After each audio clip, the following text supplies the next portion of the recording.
Saudamos a todos os nossos queridos irmãos em Cristo Jesus. Aqui estamos para mais um estudo da lição da Escola Sabatina, a lição do número 12, Vivendo pelo Espírito. Vamos orar ao nosso Senhor. Pai querido que estás nos céus, na Tua presença estamos em busca da Tua graça. Por favor, Pai querido, em nome de Jesus, derrama sobre mim e sobre os meus irmãos o Espírito Santo, para entendermos, para vivermos no Espírito Santo. Que a nossa vida seja um andar no Espírito, um andar contigo como Enoque andou. Derrama sobre todos nós as tuas bênçãos, em nome de Jesus que pedimos. Amém. Vivendo pelo Espírito. Existem duas maneiras de viver: viver no Espírito e viver na carne. É uma opção. Aqueles que não conhecem a Jesus não têm essa opção, porque eles vivem na carne. Porém, você que conhece a Jesus Cristo como Salvador, que foi gerado pelo Espírito Santo e nasceu como Filho de Deus, você escolhe viver no Espírito. Mas também você pode escolher voltar atrás e viver na carne. É uma opção. Queridos, o verso áureo diz assim: por isso digo, vivam pelo Espírito, de modo nenhum satisfarão os desejos da carne. Viver no Espírito é um sentido contrário, oposto de viver para satisfazer os desejos da carne. Um dos hinos cristãos mais cantados e amados é o Manancial de Toda Bênção. Particularmente eu e a minha esposa amamos este hino. Mas o autor dele, Robert Robinson, nem sempre foi um homem cristão, cheio de fé. Depois da morte do seu pai, ele ficou irado, revoltado contra Deus e abandonou a fé em Jesus Cristo e partiu para a embriaguez. Porém, num dia, depois que ele ouviu um sermão de George Whitefield, Robert Robinson, ele entregou a vida para o Senhor Jesus. Tornou-se um pastor metodista e escreveu esse hino, Manancial de Todas as Bênçãos. Uma das estrofes deste hino diz assim: cada dia, cada hora, sou a graça devedor, eis a minha alma vacilante, confiarei em teu amor. A letra desse hino mostra que existe no coração do cristão uma alma vacilante. O cristão é uma alma vacilante muitas vezes entre o viver no Espírito, que é o convite de Jesus Cristo para você, ou viver na carne, que é o convite que Satanás faz. É uma opção, são dois caminhos. Por isso que Deus diz: eis que eu vos proponho a vida ou a morte. Escolhe, pois, a vida para que viva tu e a tua família. Existe o caminho estreito e o caminho largo. Portanto, meus queridos, nossa vida é uma vida de decisões. E esta lição desta semana é um convite enfático para que você viva no Espírito Santo e deixe que a tua vida, a tua mente, esteja impregnada pelo Espírito Santo. Na parte de domingo, diz assim: andar no Espírito. Andar é uma ação contínua. Andar não é uma ação pontual, como andar hoje e amanhã não. Andar no Espírito dá aquela ideia de uma ação contínua, linear, não pontual. Andar sempre. Teologicamente, nós chamamos de andar no Espírito de santificação. Este é um processo que dura a vida toda. É o tempo que o Espírito Santo necessita para ir transferindo a mente de Cristo para a sua mente, pegando todo aquele arquivo pesado da mente de Jesus e implantar no seu HD, no meu HD, para que realmente tenhamos a mente de Jesus. Eu convido você para que leia comigo Gálatas capítulo 5 e o verso 16. Este é o texto que nós vamos ler para a parte de domingo. Gálatas 5, verso 16. Digo, porém, andai em espírito, e não cumprireis a concupiscência da carne. Nós já nascemos com uma natureza carnal, muito amiga de Satanás, que não está em oposição a Satanás, mas está em parceria com Satanás, a nossa natureza carnal. porque em pecado me gerou minha mãe, disse o salmista em Salmo 51. Mas, queridos, depois que abraçamos a Jesus Cristo e somos gerados pelo Espírito Santo, então o convite para você é andar no Espírito. E isto é totalmente o oposto de satisfazer os desejos da carne. Os desejos da carne são as licenciosidades, o mundanismo, mas uma coisa que a carne gosta muito é de carne. Por isso o conselho de Deus é para que você viva uma dieta vegetariana. A dieta vegetariana não é tudo, mas faz parte do viver e do andar do Espírito Santo. Isto ajuda a desenvolver a espiritualidade e aproximar-se mais de Jesus e entender as verdades ensinadas pela palavra de Deus. Antes que os seguidores de Jesus fossem chamados de cristãos, em Atos 11, 26, eles eram conhecidos simplesmente como seguidores do caminho. Por que seguidores do caminho? Porque o cristianismo era conhecido como o caminho. Portanto, aquela ideia inicial lá no cristianismo do primeiro século era de que o cristianismo não se resumia num conjunto de crenças teológicas centralizadas em Jesus, mas era um caminho de vida a ser percorrido. Seguir o caminho. Que caminho? O caminho de Jesus, chamado cristianismo. Nos versos 16 a 25 aqui do capítulo 5, do verso 16 até o verso 25, que é o estudo desta semana, o Espírito Santo é mencionado 7 vezes. 7 vezes. Sendo assim, o Espírito Santo é o centro da mensagem de Paulo aqui neste capítulo 5. Exatamente como o Espírito Santo deve ser o centro da vida cristã. Uma vida gerada pelo Espírito Santo. Tem que ser uma vida centralizada no Espírito Santo, nele. Por isso, a ideia de que nós somos templos do Espírito Santo é uma ideia maravilhosa. Paulo diz em 1ª carta aos Coríntios, capítulo 6, que nós somos templos do Espírito Santo. Abra sua Bíblia na 1ª carta aos Coríntios, capítulo 6, e aqui vamos ler. Capítulo 6 e o verso 19. Ou não sabeis que o vosso corpo é o templo do Espírito Santo que habita em vós, proveniente de Deus, e que não sois de vós mesmos? Porque fostes comprados por bom preço. Glorificai, pois, a Deus no vosso corpo e no vosso espírito, os quais pertencem a Deus. Meu corpo, minha mente, minha voz, meus talentos, tudo que eu sou, tudo que eu tenho, nós devemos a Jesus Cristo. Nós pertencemos a Ele, somos propriedades dEle. Essa ideia de ser templo do Espírito Santo é maravilhosa, porque dá a ideia do Espírito Santo vivendo em você, vivendo em mim, não nos visitando como fazendo uma visitinha de médico, não. Ele vive em você, ele habita em você. Nós nascemos na família de Deus, sendo gerados pelo Espírito Santo, nascendo da água e do Espírito. A ênfase na Nova Aliança, a ênfase no Novo Testamento, é da operação e da atuação do Espírito Santo na vida dos filhos de Deus. É interessante que quando nós lemos o Antigo Testamento, quando nós estudamos a velha aliança concentrada no santuário da terra, raramente você vai ler sobre o Espírito Santo. O Espírito Santo aparecia esporadicamente aqui e ali na velha aliança, ou seja, no tempo do santuário terrestre. Ele se manifestava não no povo, mas se manifestava em indivíduos. Você vai encontrar, portanto, ali indivíduos que foram possuídos pelo Espírito Santo. A Bíblia fala de Sansão, que quando foi possuído pelo Espírito Santo fez obras maravilhosas, força sobrenatural.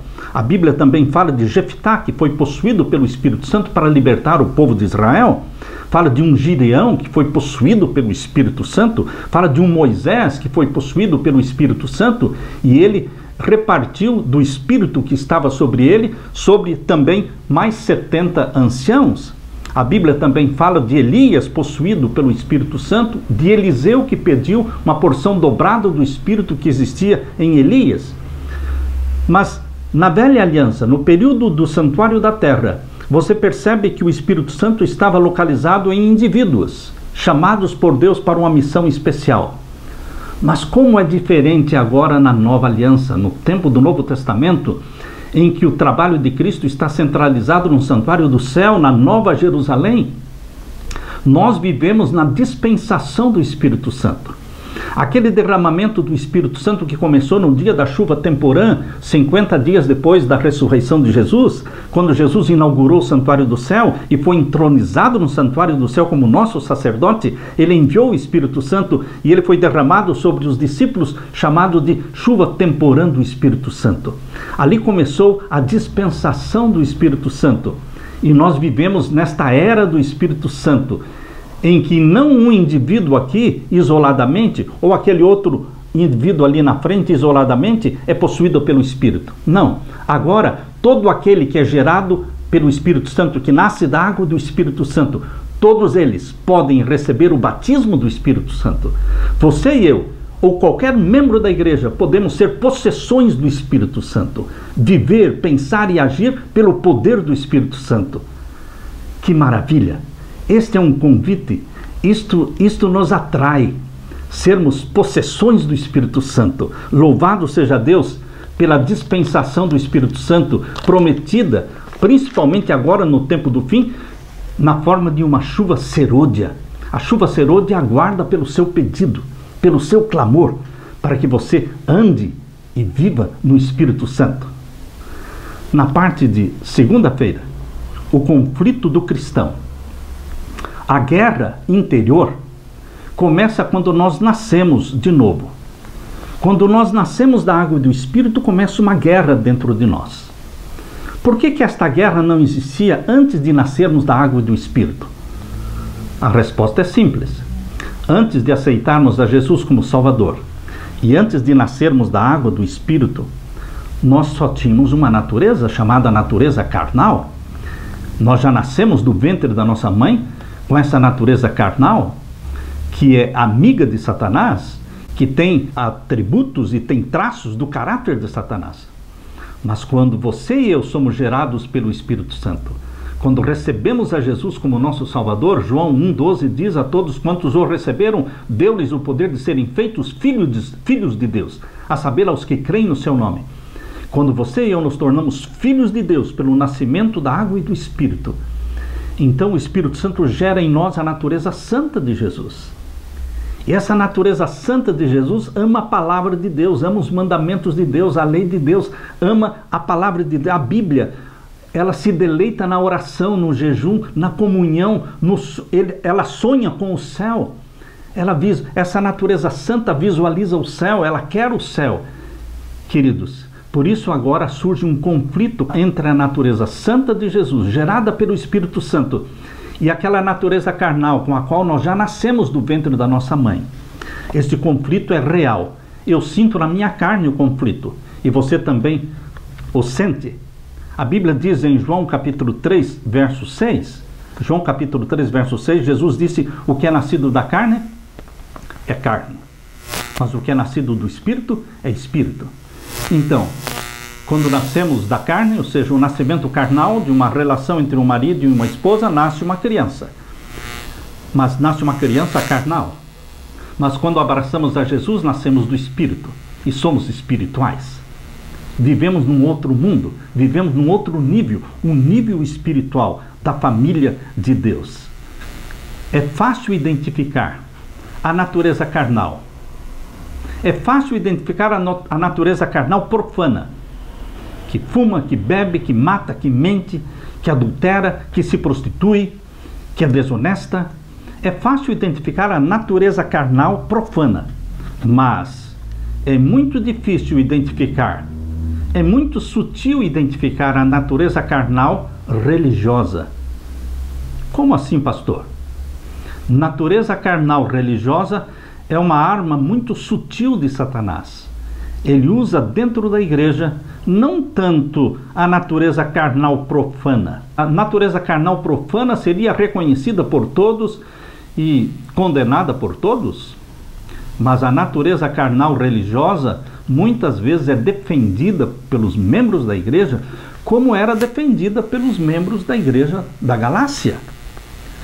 Percebam, os judaizantes que desceram de Jerusalém e que estavam incomodando os cristãos das igrejas na Galácia, eles não eram dominados por uma natureza carnal negativa. profana. É óbvio que matar, roubar, adulterar, prostituir-se, até mesmo os não cristãos condenariam, mas aqueles judaizantes estavam possuídos por uma natureza carnal religiosa, revestida com uma veste religiosa, revestida com um aparato religioso, porque eles defendiam coisas boas. Eles defendiam a circuncisão, que foi instituída por Deus no tempo de Abraão. Eles defendiam a prática de festas sagradas que foram ordenadas por Deus, escritas na lei de Moisés, na lei cerimonial. Eles não estavam defendendo o mal, eles estavam defendendo coisas boas. Por isso, era difícil de identificar, porque era uma natureza carnal religiosa. Mas por quê? Natureza carnal religiosa? Porque defendiam coisas que já não deveriam ser mais praticadas. Defendiam coisas que estavam sendo colocadas para substituir Jesus, para desviar as pessoas de Jesus Cristo como Salvador, único Salvador. A luta que Paulo descreveu aqui, no capítulo 5 e o verso 17.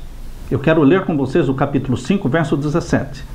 Pois a carne deseja o que é contrário ao Espírito, e o Espírito o que é contrário à carne. Eles estão em conflito um com o outro. Então não há amizade, não há parceria entre a natureza espiritual gerada pelo Espírito Santo e a natureza carnal com a qual nós já nascemos do ventre da nossa mãe. Não tem como ter harmonia entre as duas, porque a natureza espiritual, ela é a de Jesus implantada em nós, pelo Espírito Santo, e a natureza carnal é a de Satanás que já nasceu conosco. Queridos, aqui diz, pois a carne deseja o que é contrário ao Espírito. São dois caminhos opostos, e o Espírito que é contrário à carne.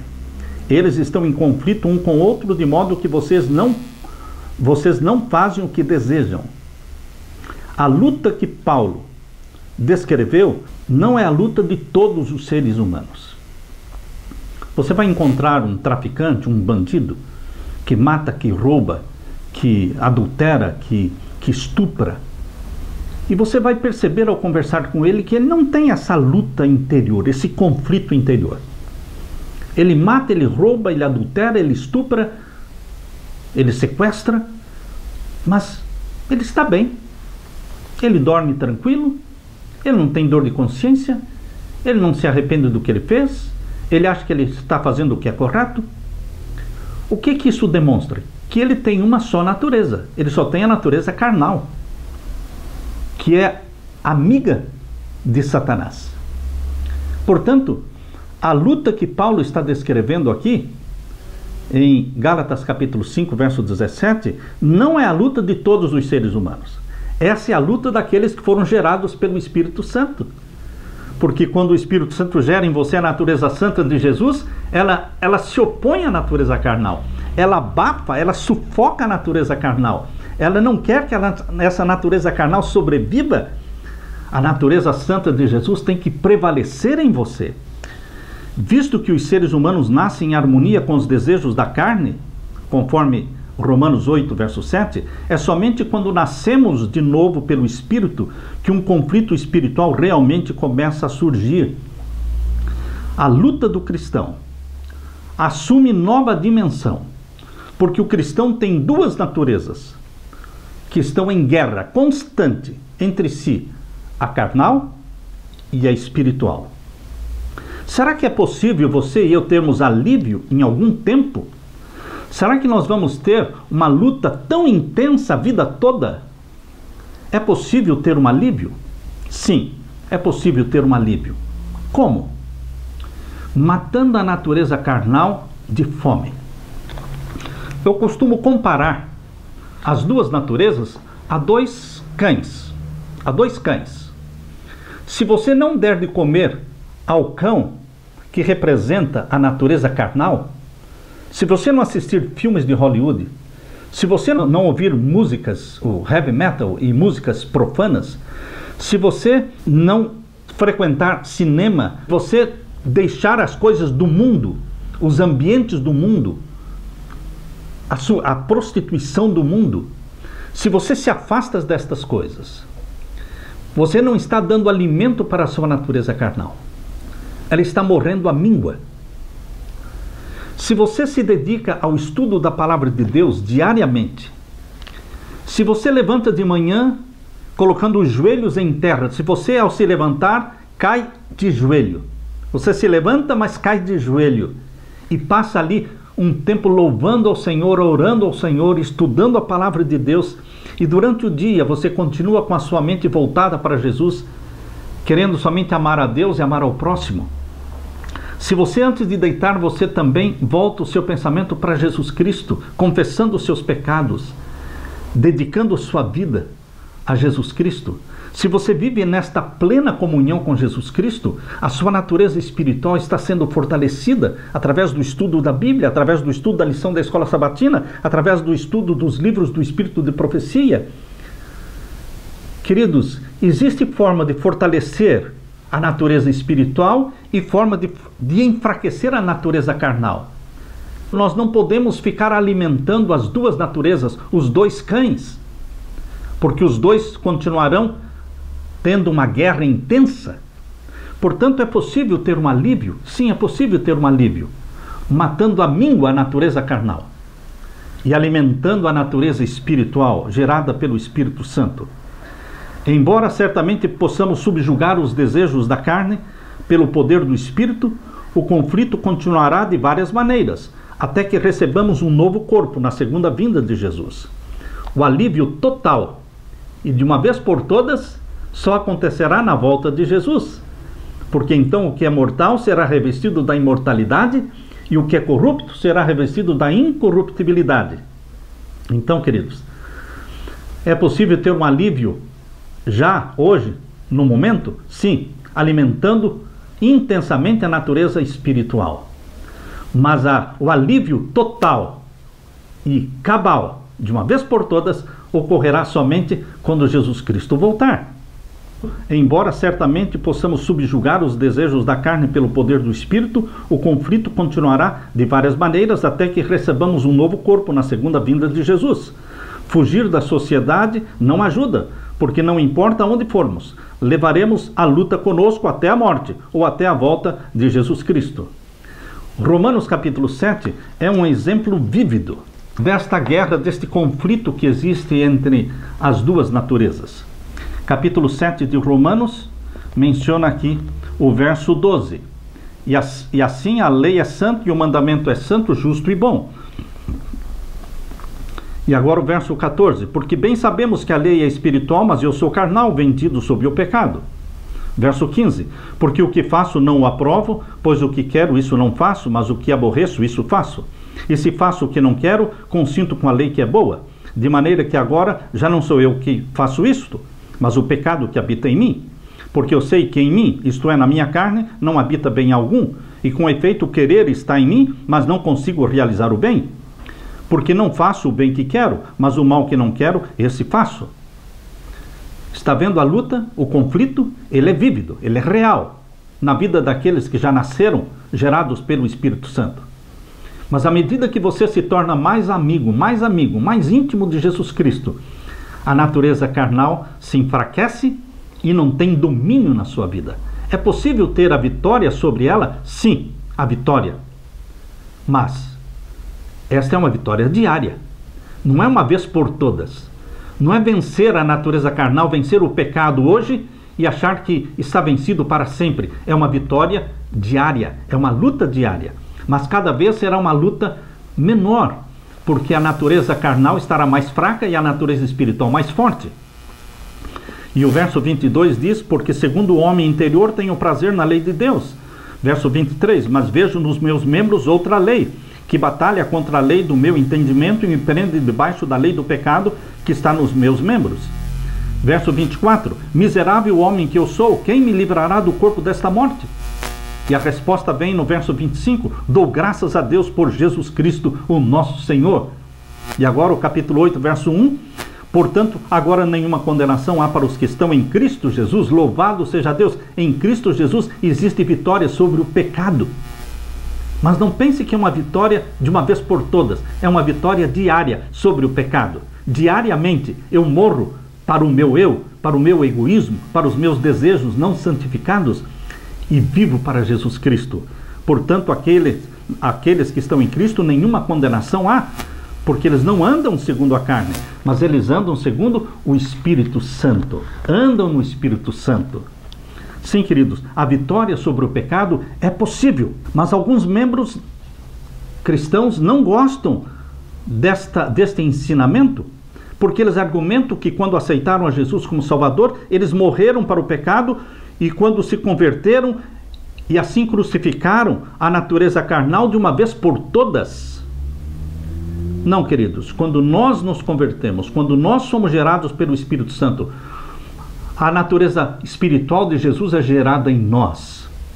Mas nós não vencemos a natureza carnal de uma vez por todas, porque todos os dias ela tenta levantar a cabeça. Ela tenta obter a supremacia na nossa vida e dirigir a nossa vida. A natureza carnal está nos nossos membros, está dentro de nós, nascemos com ela do ventre materno. Então é uma luta diária.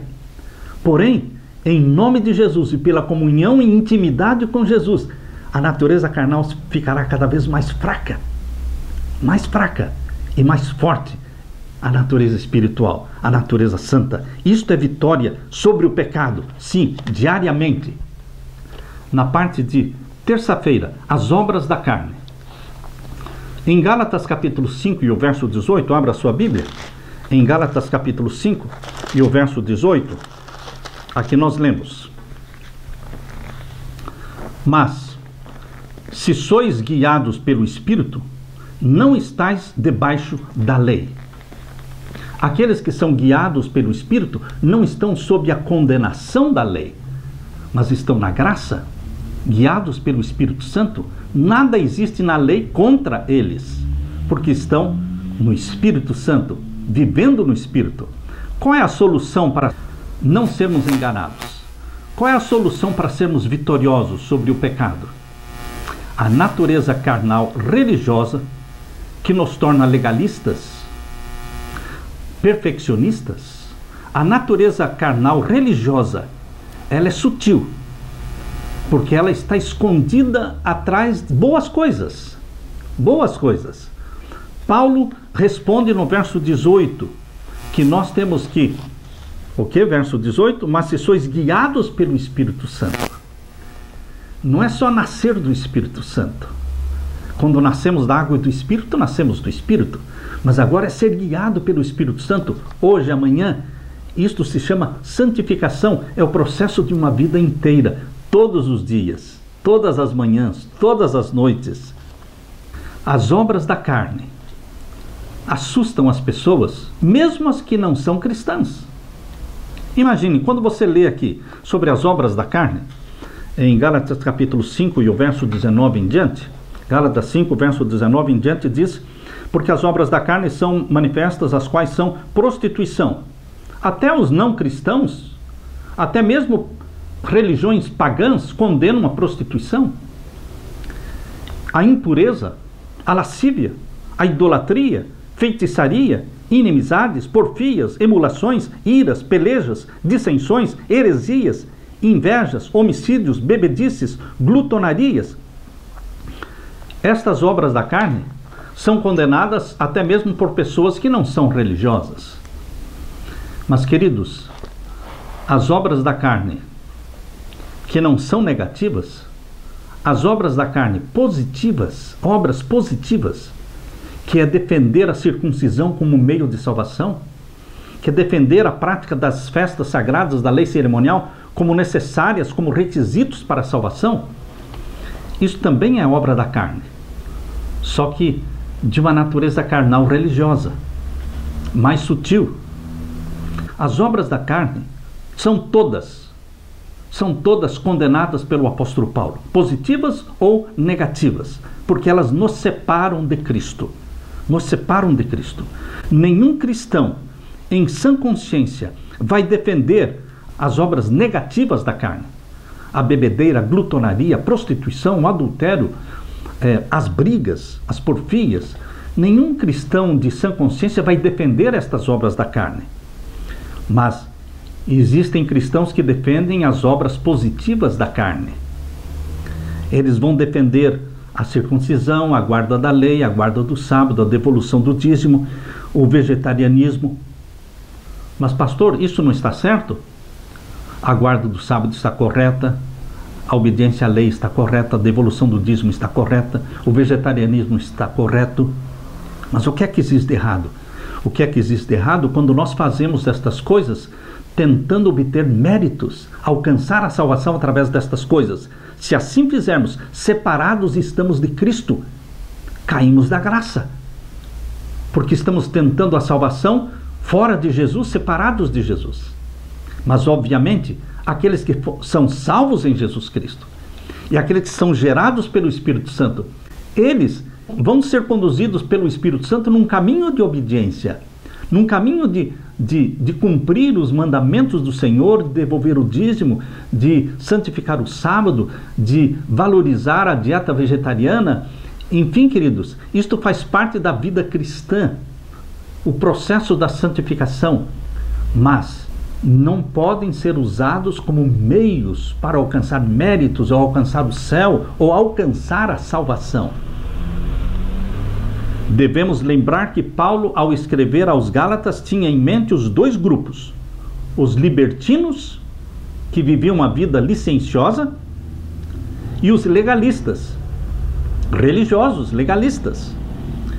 E Paulo classificou um e o outro como obras da carne.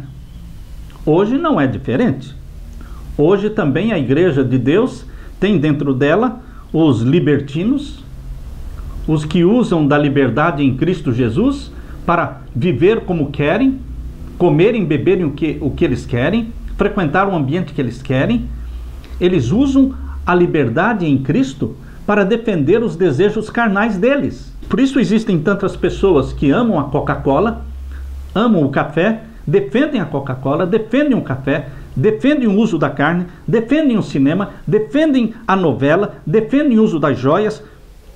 Eles são licenciosos, libertinos dentro da igreja, usando a liberdade em Cristo para defender as coisas que deveriam ser condenadas. Mas nós vamos encontrar dentro da igreja também os legalistas, perfeccionistas, que vivem criticando a igreja, que vivem criticando o joio que está dentro da igreja, legalistas que têm os olhos voltados para o joio da igreja e por isso são joio também, porque o joio é pegajoso. Quando você fica olhando o joio e condenando o joio, você se torna joio também. Cuidado, portanto, fuja dos libertinos e fuja dos legalistas, mas viva no Espírito. Deixe-se guiar pelo Espírito Santo, não somente nascer do Espírito, mas ser guiado pelo Espírito Santo, andar no Espírito Santo. Na parte de quarta-feira, o fruto do Espírito.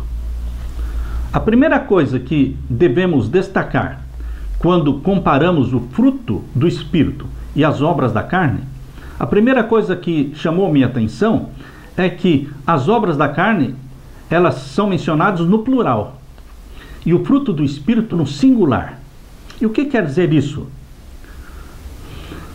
O que quer dizer é que todos os indivíduos que praticam as obras da carne, eles podem estar praticando o adultério, porém sem serem beberrões, sem serem bêbados, sem serem roubadores, sem serem idólatras, mas podem ser adúlteros.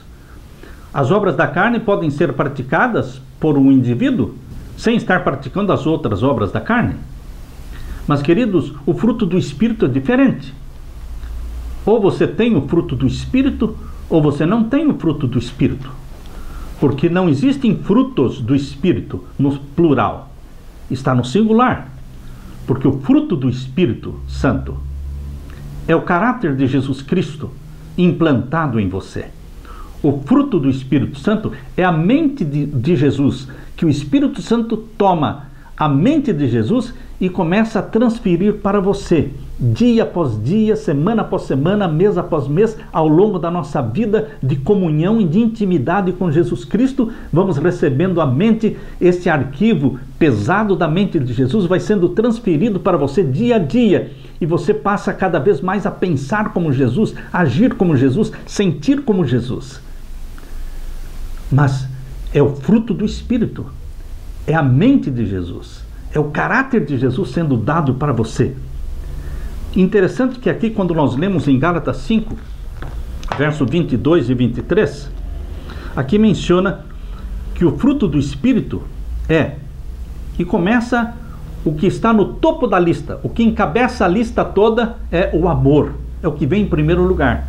O amor, o gozo, a paz, a longanimidade, a benignidade, a bondade, a fé, a mansidão, a temperança.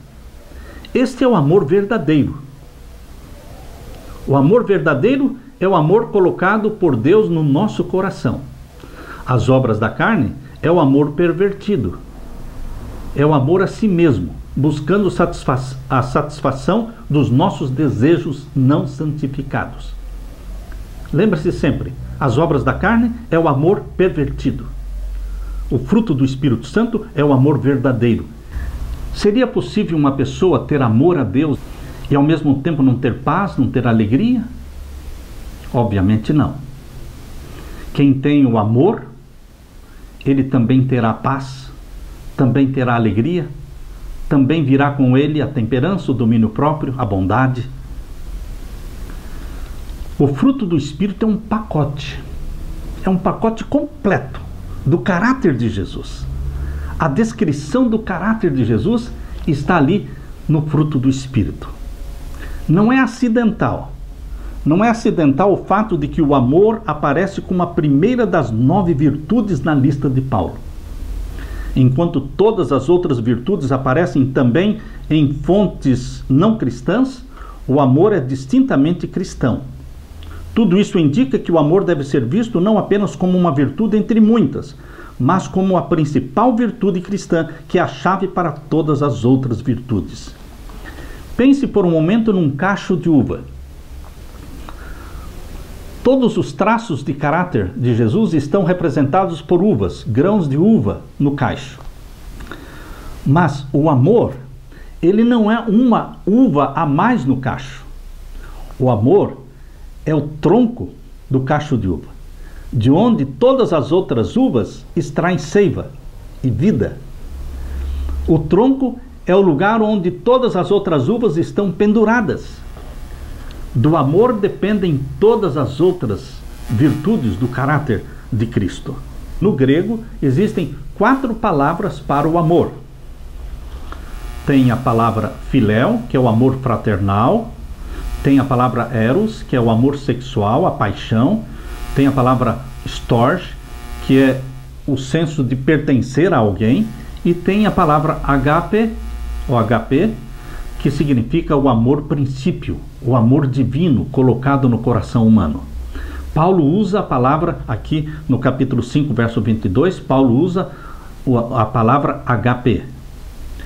É a mesma palavra que João, lá em João capítulo 3, verso 16, porque Deus amou o mundo de tal maneira que deu seu Filho unigênito, para que todo aquele que nele crê não pereça, mas tenha vida eterna. A palavra amor que João usou neste verso é HP.